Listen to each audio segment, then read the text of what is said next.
श्रोत्यानो, 7व्या अध्यायाचे अध्ययन आम्ही मागच्या कार्यक्रमामध्ये सुरू केले.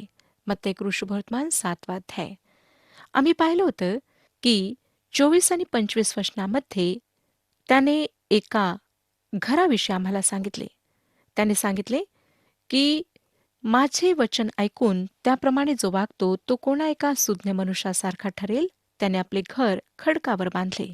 मग पाऊस पडला, पूर आला, वाराही सुटला व त्या घरास लागला तरी ते पडले नाही, कारण त्याचा पाया खडकावर घातला होता.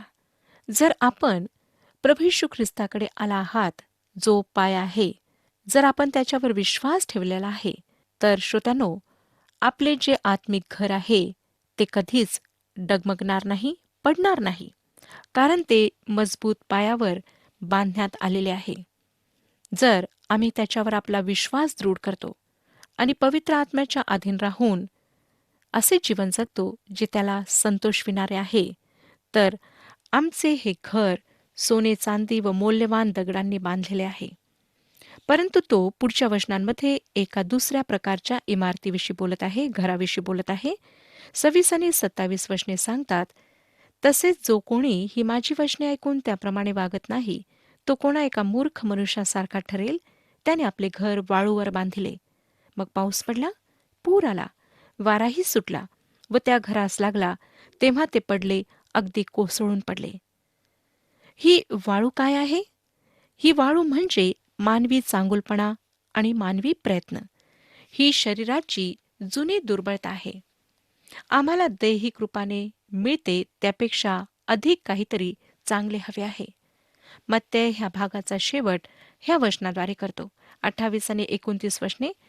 येशूने हे सर्व बोलणे समाप्त केल्यावर असे झाले की लोकसमुदाय त्याच्या शिक्षणावरून थक्क झाले, कारण तो त्यांना त्यांच्या शास्त्री लोकांसारखा नव्हे, तर अधिकार वाणीने शिकवित होता. प्रभू येशू ख्रिस्त एक असा शिक्षक होता ज्याने अधिकाराने शिकवण दिली. जे काही त्याने वाचले होते त्याचीच तो पुन्हा आणि पुन्हा उजळणी करीत नव्हता. मला व तुम्हाला हे ओळखण्याची गरज आहे की तुमच्या व माझ्याजवळ तोपर्यंत महत्वाचे असे सांगण्यासारखे काहीच नाही, जोपर्यंत ते देवाच्या वचनाच्या अधिकाराने व ते देवाचे वचन आहे हा आमचा विश्वास पटत नाही तोपर्यंत. जे लोक फक्त पुस्तकी ज्ञान सांगतात परंतु त्यांच्या स्वतःच्या जीवनात त्याचा लवलेशही नसतो, त्यांचे ते ज्ञान मला नकोसे वाटते, कारण त्यांनी स्वतः त्याचा उपयोग केलेला नसतो व त्याविषयी त्यांना कार्यात्मक ज्ञान नसते. आज आमच्याजवळ तारणाचा संदेश शुभवर्तमान आहे. आम्हाला माहीत आहे की हे शुभवर्तमान अनेक लोकांच्या जीवनात कार्य करेल, कारण ह्या शुभवर्तमानाने माझ्या व अनेक लोकांच्या जीवनात कार्य केले आहे. जे ख्रिस्ताकडे आलेत त्या अनेक लोकांच्या जीवनात त्याने कार्य केले. माझ्या प्रिय श्रोत्यानो, डोंगरावरील प्रवचन पवित्र शास्त्रातील फार चांगला पाठ आहे. त्याला वगळू नका. जर आपण त्याला योग्य प्रकारे वाचाल तर हा पाठ आपणाला ख्रिस्ताकडे आणेल. आपणाला हे दाखवेल की आपण त्याच्या प्रत पोहोचू शकत नाही, तितकी उंची आपण गाठू शकत नाही. आम्ही दुर्बळ आहोत, अपराधी आहोत, हे तो आम्हाला दाखवेल. ते आम्हाला पश्चातापाने भरून कृपेसाठी विनवणी करायला लावेल व तारण प्राप्तीसाठी आम्हाला ख्रिस्ताकडे आणेल. जेव्हा आम्ही ख्रिस्ताला तारणारा म्हणून स्वीकारतो तेव्हा तो आम्हाला पवित्र आत्मा देतो, जो उच्च पातळीवर जगण्यासाठी आम्हाला सहाय्य पुरवतो. ह्याद्वारे डोंगरावरील प्रवचनाच्या अध्ययनाचा शेवट होतो. परंतु पुन्हा थोडा वेळ मागे पाहावे अशी माझी इच्छा आहे, कारण आपणापैकी बऱ्याच जणांसाठी मी सांगितलेल्या गोष्टी नवीन व थोड्या वेगळ्या ठरतील. पुष्कळांना वाटतं की आजच्या जगात विश्वासणाऱ्याने कसे जगावे ह्याविषयी डोंगरावरील प्रवचन मंडळांना देण्यात आले आहे. जर आम्ही देवाच्या संपूर्ण वचनाला पाहू तर दिसेल की देवाने 3 महत्वाच्या पद्धती सांगितलेल्या आहेत, ज्याद्वारे तो मानव जातीला चालवतो व त्यांच्यावर नियंत्रण ठेवतो. पहिली पद्धती मोशेची पद्धती, नियमशास्त्र. उत्पत्तीच्या 7व्या अध्यायात संपूर्ण मानवजातीच्या नाशाचे वर्णन आहे, ज्यात फक्त एक पुरुष आणि त्याचे कुटुंब ह्यांना वाचवण्यात आले. उत्पत्तीचे पुस्तक 6वा अध्याय आणि 5वं वचन आम्हाला सांगतं की पृथ्वीवर मानवाची दुष्टाई फार आहे. त्याच्या मनातील येणाऱ्या विचारांच्या सर्व कल्पना केवळ एकसारख्या वाईट असतात हे परमेश्वराने पाहिले. मानवजाती परमेश्वरापासून दूर गेली व परमेश्वराला त्यांचा न्याय करावा लागला. फक्त एक पुरुष आणि त्याचे कुटुंब वाचले आणि त्यामधून परमेश्वराने एक नवीन जग निर्माण केले. एक नवीन जनता पुढे आणली. त्यांच्यामध्ये एक असा पुरुष जो त्या लोकांचा पिता ठरला, जो देवाकरिता एक साक्ष ठरला. खरे पाहता तो त्यांना भूमी देणार होता. त्यांना एक महान राष्ट्र बनवणार होता. संख्येने असंख्य व संपूर्ण जगाकरिता आशीर्वाद बनवणार होता. त्यांच्याद्वारे परमेश्वर जगातील लोकांपर्यंत पोहोचणार होता. देवाने मोशेद्वारे त्यांना मोशेची पद्धती दिली. ही एक फार त्यागपूर्ण पद्धती होती. निर्गमच्या पुस्तकात ह्याची सविस्तर नोंद आम्हाला पाहायला मिळते आणि ही नोंद दर्शविते की ह्या सर्व बाबींचा जो गाभा होता तो म्हणजे ज्या वेदीवर अग्निबली अर्पण्यात येत असे ती वेदी. ती वेदी येशू ख्रिस्ताच्या वधस्तंभाविषयी बोलते व देवाने त्या वेदीवर अर्पण्यात आलेल्या बलीला सोडून दुसऱ्या कोणत्याही प्रकारे पापांची क्षमा केली नाही. कारण नियमशास्त्राने मानवाला कधीच वाचवले नाही. फक्त मानवाला हे प्रगट केले की तो पापी आहे. नियमशास्त्र मानवाला अपराधी ठरविणारे, दोषी ठरविणारे झाले, तारण करणारे नाही. म्हणून संपूर्ण जुन्या करारात अग्निबली तारकारच्या अर्थात येशू ख्रिस्ताच्या येण्याकडे निर्देश करतात. येशू ख्रिस्ताला त्याने एका राजाच्या रूपात स्वतःला अर्पण केले, जेणेकरून जुन्या करारातील भविष्यवाण्या पूर्ण व्हाव्या. परंतु त्याच्या राष्ट्राने त्याला धिक्कारले. मत्ते कृष्णवर्तमान त्याला राजाच्या रूपात सादर करते. श्रोत्यानो, माझे हे वैयक्तिक मत आहे की ह्या शुभवर्तमानातील प्रत्येक गोष्ट आम्ही हे लक्षात ठेवून समजायला हवी की तो राजा आहे.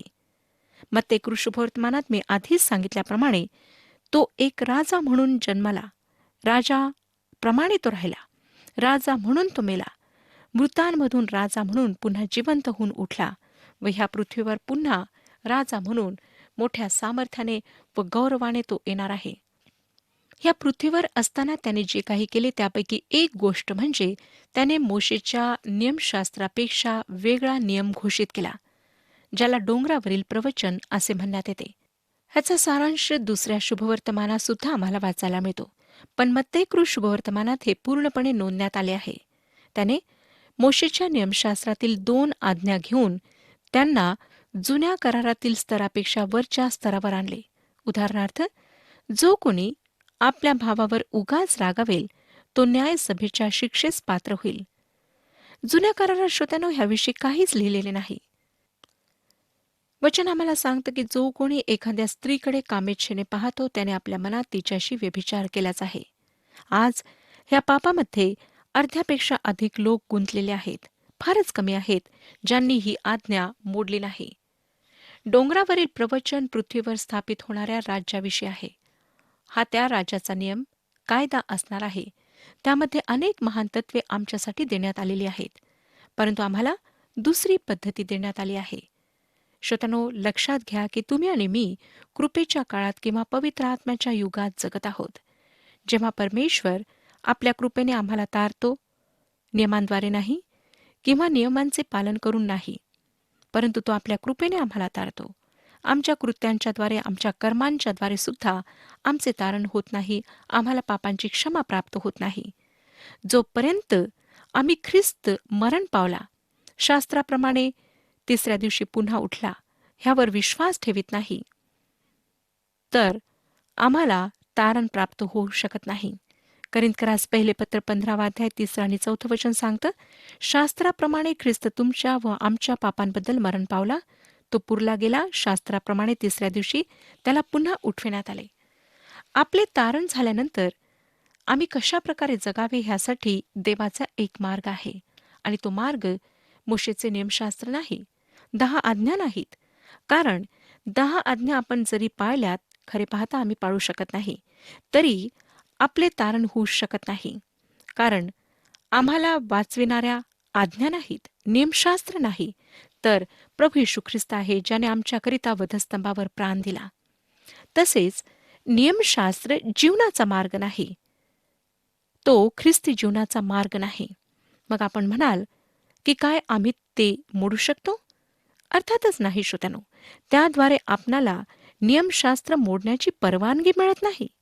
ह्याचा सरळ अर्थ हाच आहे की आम्हाला एक असा जीवनाचा मार्ग देण्यात आला आहे जो आज्ञांपेक्षा उच्च पातळीवर आहे, आणि तो म्हणजे प्रभू येशू ख्रिस्तावरील विश्वास. परंतु हे ऐकून आपणापैकी काही जण असे म्हणतील की आपण तर आताच सांगितले की डोंगरावरील प्रवचन नियमशास्त्राला उच्चतम पातळीवर पोहोचवते. मग डोंगरावरील प्रवचन नक्कीच आमच्या जीवनाचा मार्ग असायला हवा. नाही, असे नाही. काय आपण कधी थांबून विचार केला आहे का की मी डोंगरावरील प्रवचनातील सर्व गोष्टी पूर्णपणे पाळू शकते किंवा पाळू शकतो किंवा नाही? कोणीच डोंगरावरील प्रवचनांचे पूर्णपणे पालन करू शकत नाही. कारण सर्वप्रथम हृदय परिवर्तन होण्याची आवश्यकता असते. हृदय परिवर्तन झाल्याशिवाय डोंगरावरील प्रवचन किंवा 10 आज्ञा ह्यांचे पालन आपण कितीही काटेकोरपणे केले तरी काहीच फायदा होणार नाही. परिणामस्वरूप फक्त राजकारणातच उदारमते सापडतात असे नाही, तर धर्मसिद्धांतात सुद्धा उदारमतांनी फार महत्वाची भूमिका निभावली आहे. ते देवाचे पितृत्व व मानवाचे बंधुत्व ह्याविषयी बोलतात. परंतु प्रभू येशू ख्रिस्ताने याचा विरोध करताना त्या काळच्या धार्मिक पुढाऱ्यांना म्हटले, तुम्ही आपला बाप सैतान ह्यापासून झाला हा. स्पष्टपणे असं आढळतं की त्या काळात असे काही लोक होते जे परमेश्वर पित्याला पिता म्हणून संबोधू शकले नाहीत. परमेश्वराचे विश्वव्यापी पितृत्व लागू पडले नाही व आज सुद्धा ते लागू पडत नाही. आज जगातील लोक बंधुप्रेमाच्या भावनेने जगातील समस्या सोडवू पाहत आहेत, परंतु त्यामुळे अनेक लोक कटुता व शत्रुत्वतेच्या भावनेने भरलेले आहेत. अनेक लोक एकमेकांचा द्वेष करू लागले आहेत. जगामध्ये शांती स्थापित करण्यासाठी करोडो रुपये खर्च केल्या जात आहेत, परंतु शांती स्थापित न होता अशांती वाढत आहे. ह्याचे कारण काय? कारण आपण डोंगरावरील प्रवचनाद्वारे ह्या जगाला चालवू शकत नाही. बऱ्याच राजकारणी लोकांनी ह्या तत्वांना लागू करण्याचा प्रयत्न केला. ही तत्वे चांगली आहेत, होय ना श्रोत्यानो? अर्थातच चांगली आहेत, परंतु काहीतरी गडबड आहे. काय गडबड आहे? जी गडबड आहे ती मानवाच्या हृदयात आहे. मानवाचीच समस्या आहे. एका श्रोत्याने लिहिले की माझ्याजवळ काहीच समस्या नाही, परंतु मी स्वयं एक समस्या आहे. जगामध्ये ही समस्या आहे. 10 आज्ञा चुकीच्या नाहीत. त्या परमेश्वराने दिलेल्या आहेत. त्याद्वारे परमेश्वराने आपले मन, आपली इच्छा मानवासमोर उघड केली. डोंगरावरील प्रवचन सुद्धा परमेश्वराचे मन व त्याची इच्छा प्रकट करते. ह्या दोहींमध्ये काहीच गडबड नाही, परंतु मानव जातीमध्ये काही ना काही गडबडी आहे, हे निश्चित. मत्ते कृष्णवर्तमानातील ख्रिस्ताचे शब्द ऐका. तो आपणाला सांगेल की समस्या कोठे आहे. तो मत्ते कृष्णवर्तमान 15 अध्याय 18 ते 20 वचनांमध्ये म्हणतो. मत्ते कृष्णवर्तमान 15 अध्याय 18 ते 20 वचने. जे तोंडातून निघते ते अंतकरणातून येते व माणसाला विटाळविते. कारण अंतकरणातूनच दुष्ट कल्पना, खून, व्यभिचार, जारकर्मे, चोऱ्या, खोट्या साक्षी, शिव्यागाळी ही निघतात. ह्या गोष्टी माणसाला विटाळवितात. न धुतलेल्या हातांनी जेवणे हे माणसाला विटाळवित नाही. श्रोत्यानो, ज्या धर्मात हात व शरीराला धुणे आवश्यक असते असा धर्म आपण स्वीकारू शकता व कोणत्याही प्रकारची विधी व परंपरा पूर्ण करू शकता, परंतु हृदयात समस्या आहे. मानव भयंकर अशा हृदय विकाराने पीडित आहे, ज्यासाठी सकाळचा व्यायाम काहीच करू शकत नाही. ह्यासाठी व्यायामाची नव्हे तर ख्रिस्ताची गरज आहे. तो अद्भुत रीतीने प्रत्येकाचा आत्मिक जन्म करून आपले प्रत्येकाचे हृदय परिवर्तन करू शकतो. त्याने निकोदेमस, जो एक चांगला व सन्मानित पुरुष होता, त्याला सांगितले की त्याला नव्याने जन्मणे आवश्यक आहे. तुम्हाला आणि मला आत्मिक रूपाने जन्मण्याची आवश्यकता आहे, कारण तुमच्या व माझ्यामध्ये जुना स्वभाव आहे. जेव्हा येशू ख्रिस्त अंतकरणाविषयी व त्यातून निघणाऱ्या गोष्टींविषयी बोलत होता, तेव्हा तो तुमच्या व माझ्या हृदयाविषयी बोलत होता. समस्या श्रोतानो आमच्या अंतकरणात आहे, आमच्या हृदयात आहे. पौलाने ह्या वास्तविकतेला अधिक स्पष्ट करून गलतीकरासपत्र 5 अध्याय 19 ते 21 वचनांमध्ये म्हटले, गलतीकरास पत्र 5 अध्याय 19 ते 21 वचने. देहाची कर्मे तर उघड आहेत, तीही जार कर्म, अशुद्धपणा, कामातुरपणा, मूर्तीपूजा, चेटके, वैर, कलह, मत्सर, राग, तट, फुटी, पक्षभेद, हेवा, दारूबाजी, रंगेलपणा आणि अशा इतर गोष्टी. ह्याविषयी मी तुम्हाला पूर्वी जे सांगून ठेवले होते तेच आता सांगून ठेवतो की अशी कर्मे करणाऱ्यांना देवाच्या राज्याचे वतन मिळणार नाही. श्रोत्यानो, आम्ही नैतिक मूल्ये रास झालेल्या जगात राहत आहोत. एका कॉलेजमध्ये शिकविणाऱ्या प्रोफेसरला प्रश्न विचारण्यात आला की आजच्या जगात काय बरोबर आहे. त्याने उत्तर दिले, ज्यामुळे तुम्हाला चांगले वाटते ते सर्व बरोबर आहे. त्याच्या म्हणण्यानुसार जर पित्याचा किंवा मातेचा खून केल्याने तुम्हाला बरे वाटत असेल तर ते बरोबर आहे, त्यात काहीच चूक नाही. देवाने जुन्या स्वभावाला नियंत्रित करण्याकरिता 10 आज्ञा दिल्यात, परंतु त्यामुळे जुना स्वभाव नियंत्रित झाला नाही. कारण ज्या राष्ट्राला त्याने ह्या आज्ञा दिल्यात ते राष्ट्र त्याच्यापासून दूर गेले होते, देवापासून ते दूर गेले होते. इतकेच नाही, परंतु मानव त्या पातळीला गाठू शकला नाही. पॉल आपल्या पत्रात पुन्हा आणि पुन्हा हे स्पष्ट करतो. मग आता प्रश्न आहे की मानवाने कसे राहावे. तो स्वतःच्या प्रयत्नांनी जगू शकत नाही, कारण ते प्रयत्न तो करू शकत नाही. गलतीकरास पत्र 5 अध्याय 22 आणि 23 वचने सांगतात. गलतीकरास पत्र 5 अध्याय 22 आणि 23 वचने. आत्म्याच्या द्वारे निष्पन्न होणारे फळ प्रीती, आनंद, शांती, सहनशीलता, ममता, चांगुलपणा, विश्वासूपणा, सौम्यता, इंद्रियदमन हे आहे. अशांविरुद्ध नियमशास्त्र नाही. ह्या गोष्टी निर्माण करेल असा कोणताच नियम नाही. प्रेम करणे हे आमच्यामध्ये नैसर्गिक रूपाने नाही. मी ह्या ठिकाणी दुसऱ्यांसाठी असलेली कळकळ व देवासाठी असलेले खरे प्रेम ह्याविषयी बोलत आहे. अशा प्रकारचे प्रेम स्वाभाविकपणे येत नाही. मानवामध्ये जे काही स्वाभाविकपणे येते त्याद्वारे तो काय आणतो तर बेकायदेशीर नागरिक, हिंसाचार आणि दुफळी, फूट. आम्ही फक्त जुन्या स्वभावावर नियंत्रण करणाऱ्या गोष्टी जोपर्यंत पुन्हा प्राप्त करीत नाही तोपर्यंत आम्ही अधिक काळ जगू शकत नाही. आपण श्रोत्यानो, आत्म्याचे फळ कसे निर्माण करू शकता? आम्ही स्वप्रयत्नांनी ह्या फळांना उत्पन्न करू शकत नाही.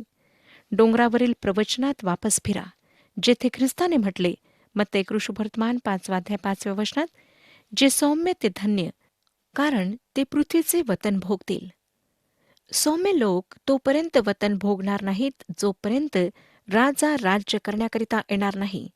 जो फार सौम्य बनून ह्या पृथ्वीवर चालला राहिला तोच फक्त आम्हाला सौम्य बनवू शकतो आणि तोच आम्हाला सर्व गोष्टींवर नियंत्रण देऊ शकतो.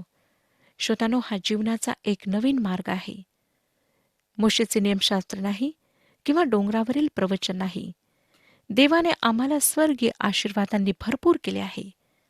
त्याने दिलेला हा आत्मिक आशीर्वाद आहे आणि आता आम्हाला ह्या जगात देवाच्या आत्म्याच्या सामर्थ्याने मनात व अंतःकरणात सौम्यता, नम्रता व दीनता बाळगून चालायचे आहे. आज आम्हाला पवित्र आत्म्याने भरपूर होण्याची आवश्यकता आहे, जेणेकरून आम्ही देवाकरिता जगू शकू. त्याद्वारे आमचे जीवन फलवंत होईल. आम्ही देवाची सेवा करू शकतो. ह्याच उच्च पातळीवर जगण्याकरिता आमचे पाचारण झालेले आहे.